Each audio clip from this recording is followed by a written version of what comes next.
गांव की देवरानी वर्सेस शहर की जिठानी। कांता देवी ने अपने छोटे बेटे वीरेन की शादी गांव की लड़की रज्जू से की है और बड़े बेटे अमन की शादी शहर की लड़की मोना से। अब कांता देवी के घर में हर समय गांव और शहर की जंग छिड़ी ही रहती है। आइए जानते हैं कांता देवी के घर की कहानी। बड़ी बहू, छोटी बहू, जल्दी करो, हम पहले ही लेट हो गए हैं। आज कांता को अपनी बहन की बेटी की शादी में जाना है और वो अपनी दोनों बहुओं को लगातार आवाज दे रही है। थोड़ी देर बाद उसकी दोनों बहुएं तैयार होकर आती हैं। माँ जी, हम तो आ गए तैयार होकर, देखे ना कैसे लगते हैं हम। हम कितने लोग आए तुम्हारे साथ तैयार होकर? अरे मोना बहू, रज्जो तो अकेली ही आई है। इनके गांव में ना मैं को हम बोलते हैं। Okay mom. मॉम बताओ ना कैसी लग रही हूँ मैं? कांता कुछ बोल पाती इससे पहले ही रज्जो बोल पड़ती है। आप ना अच्छे तो लग रहे हो, लेकिन आपने ये फटे हुए कपड़े क्यों पहने हैं? लाइए ना, हम इसे अभी ठीक कर देते हैं। रज्जो, ये कैसी गवारों की तरह बात कर रही हो? ये फटा हुआ नहीं है, लेकिन ये एक डिजाइनर ड्रेस है। तुम्हें क्या पता आजकल के फैशन के बारे में? वैसे तुमने ये क्या पहन रखा है? ये ड्रेस तो तुमने अपनी शादी पर पहनी थी ना? हाँ भाभी जी, ये ना हमारी शादी का ही जोड़ा है। हमने सोचा आज इसे ही पहनते हैं, अच्छे लागत है ना हम। कम ऑन रज्जो, बेचारी दुल्हन तो आपकी ड्रेस देखकर पागल हो जाएगी। अरे अब तुम दोनों की कपड़ों पर चर्चा खत्म हो गई हो तो हम चले, वैसे भी लेट हो रहा है। कांता की बात सुनकर दोनों बहुएं चुप हो जाती है और शादी में चली जाती है। अगले दिन सभी खाने के टेबल पर बैठकर खाने का इंतजार कर रहे होते हैं। अरे रज्जो, कितना समय लगेगा? जल्दी खाना लाओ, बहुत भूख लग रही है। वैसे बनाया क्या है? हाँ, लाते हैं। हमने ना दाल चावल बनाए हैं। रज्जो, तुम रोज रोज इतना बोरिंग खाना बनाती हो, कुछ नया ट्राई करो ना। अरे भाभी जी, हमको तो यही खाना पसंद है, देसी खाना और शुद्ध खाना। आपको कुछ नया आता है तो आप बना लीजिए, है भाभी जी? ठीक है रज्जो, मैं शाम को इटालियन या फिर चाइनीज फूड बनाऊंगी। मैं अमन के लिए बनाती हूँ तो ये बहुत शौक से खाती हैं। भाभी जी, आप ना कुछ भी कहो, हमें तो ये बिलायती खाना पसंद नहीं आता, हम तो देसी खाने के शौकीन हैं।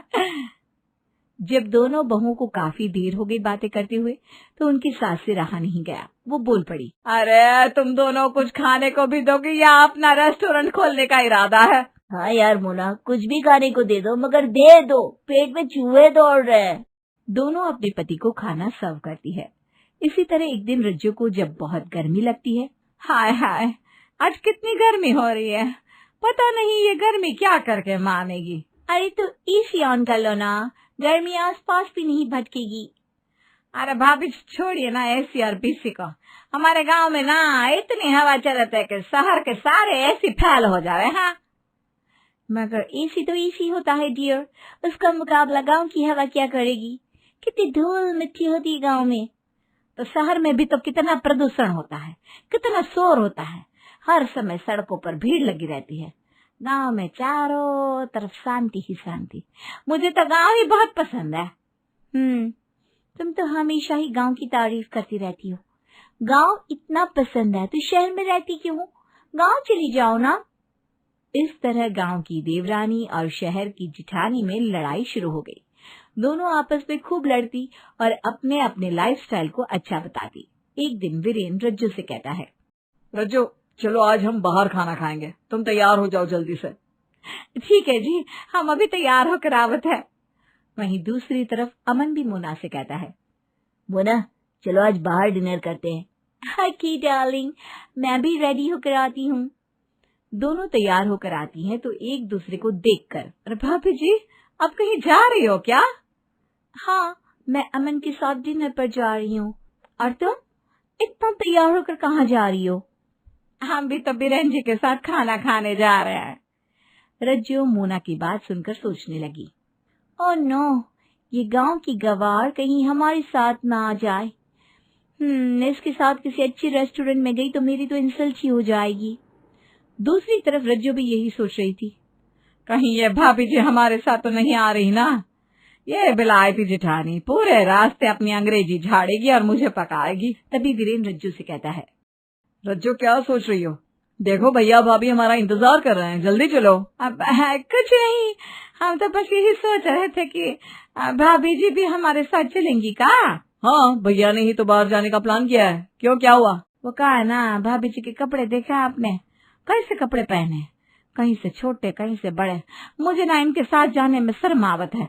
जब मोना ने ये सुना तो आग बबूला हो गई। क्या कहा तुमने? तुम्हें मेरे साथ जाने में शर्म आएगी? अपने आप को देखा है कभी? गांव की गवार, अपने कपड़े देखो, ऐसा लग रहा है कि कंबल ओढ़ रखा है। क्या कहा आपने हमें? हम गांव के गवार हैं। अरे आप हो गवार? भाभी जी पहले अपने आप को आईने में देखो, फिर हमसे बात करना। हाँ, इस तरह दोनों में जम के लड़ाई होने लगी और फाइनली डिनर करने कोई भी नहीं गया। सास भी दोनों बहुओं की आदत से बहुत परेशान हो गई। उसे समझ में नहीं आ रहा था कि गांव की देवरानी और शहर की जेठानी का क्या करे। तभी वीरेन और अमन अपनी माँ से कहते हैं, माँ, इन दोनों की लड़ाई को रोकने का बस एक ही तरीका है। क्या तरीका है बेटा? माँ, वीरेन रज्जू के साथ गांव में रहेगा और मैं यहीं रहूंगा। ठीक है बेटा, जैसा तुम ठीक समझो। अगर इन दोनों बहुओं को अलग अलग नहीं किया ना, तो न जाने ये कौन से दिन दिखाएंगे हमें। अब वीरेन ने अपना सारा सामान बांध लिया और वो घर से जाने के लिए तैयार हो गया।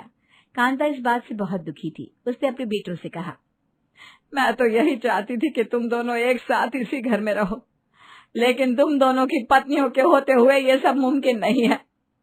मॉम, आपकी बेटी और आप अपनी मर्जी से ये सब कर रहे हो।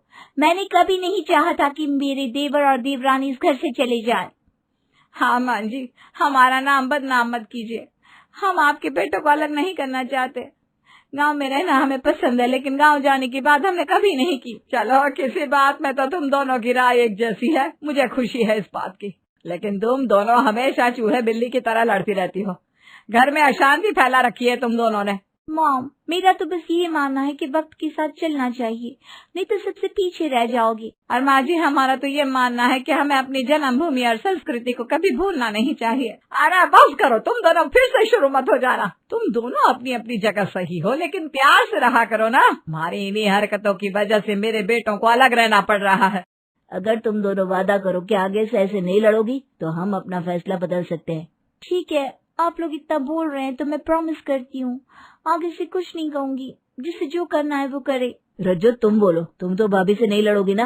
और हम कहाँ लड़ते हैं, लेकिन फिर भी आप कह रहे हैं तो हम वचन देते हैं, हम नहीं लड़ेंगे किसी से। हाँ। अब कांता का परिवार दोबारा से एक हो गया।